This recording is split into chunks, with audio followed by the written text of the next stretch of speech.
Hello, my name is Steve Hermann, and I'm the author of Mediumship Mastery, the Ultimate Guide, which is my book on mediumship development, available on Amazon.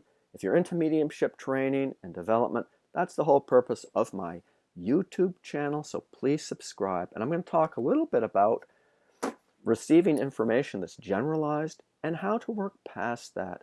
Well, when we see mediumistic growth, we can see what's taking place.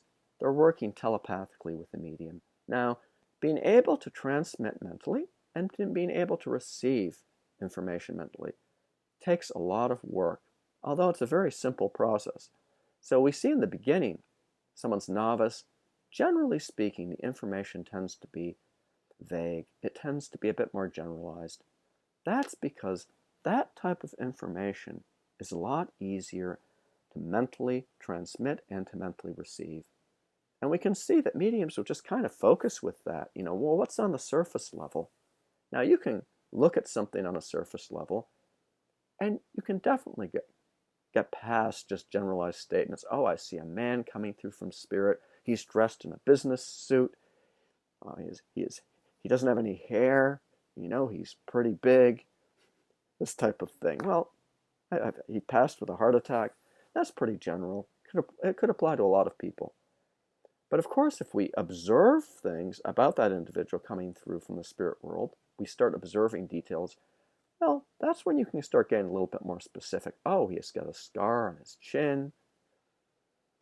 He's wearing this type of suit and this type of tie. And, you can actually get into things a little bit more thorough. But we can go even deeper with this. Just like if I were to show you my home and I just took you to the outside of it. Now, this is my house. Well, yeah, you could describe where I live, what it looks like. But you could get specific too. You could zero right in. Hey, what's the number? What's the address? And you can do that with clairvoyance. But it's looking at things on a surface level. And we want to go past that. What we want to do is we want to allow the spirit helpers, the spirit communicators, loved ones and others who might be coming through, with the assistance of our spirit team and helpers, not just to stand outside the house, but to go right inside the house and to look around. And when we do that, what do we see? Well, we see on a surface level everything that's inside the house, how it's decorated, objects that are there. Is it clean? Is it messy? What are we smelling there? What are we hearing? What are we tasting?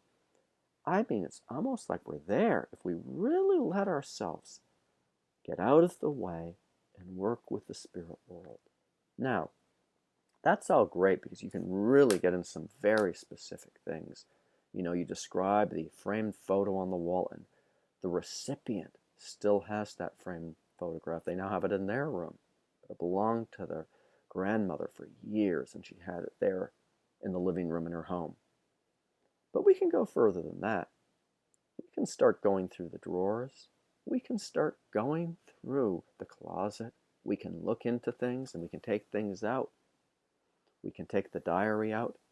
We can look at the person's diary, have the spirit person open it up, and we can read the writing. Hey, what does the handwriting look like? What's the handwriting saying about that person? What are names? What are dates? You get into very specific things. You take the photograph that's on the wall, you take it out of the frame. The spirit people will do this with you mentally. Turn it over. What's the name of the photography studio or the photographer who took the print? So you want to go further with your mediumship in this way. Don't settle for things on a surface level. Mediumship's a two-way street. Ask a lot of questions. And just realize, you're going to mess up a little bit when you're learning mediumship. But as your mind works with those in the spirit world, they're able to really set up the information and present it to you in a way that you're going to be receptive to receiving it accurately and being able to give it out exactly the way that they want you to get it across. So these are some ideas for you to think about and apply within your own development. So thank you so much for watching this video. Please subscribe, and definitely, if you're interested in mediumship development, please, add your comments if I can help you in any way. I teach a lot of programs worldwide, as well as in the States, a lot of online courses. I've got my book, Mediumship Mastery, and I'm really into helping people. So if there's any way I can help you, feel free to get in touch with me. Thank you very much, and God bless you.